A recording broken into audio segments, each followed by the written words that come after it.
আকবার। রাসূল সাল্লাল্লাহু আলাইহি ওয়াসাল্লাম কার শাহাদাত বরণ সম্পর্কে বলেন যে তিনি দুই শহীদের সমান নেকি পাবেন? ক খাল্লাদ বিন সুয়াইদ রাদিয়াল্লাহু আন, খ সাদ বিন আবি ওয়াক্কাস রাদিয়াল্লাহু আন, গ সাদ বিন মুআজ রাদিয়াল্লাহু আন, ঘ খালিদ বিন ওয়ালিদ রাদিয়াল্লাহু তাআলা আন।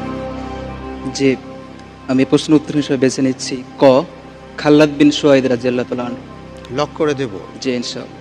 ঠিক তো? জি লক করে দেওয়া হোক ক খাল্লাদ বিন সুয়াইদ রাদিয়াল্লাহু তাআলা আন।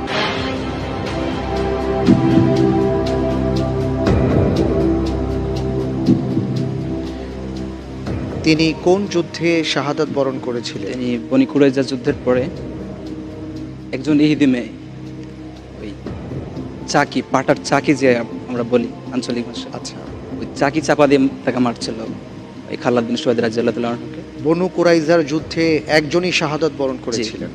আপনি বলছেন তিনি খাল্লাদ বিন সুয়াইদ সুয়াইদ রাদিয়াল্লাহু আনহু। আপনি যে উত্তরটি দিয়েছেন আপনার উত্তরটি সঠিক হয়েছে। আলহামদুলিল্লাহ।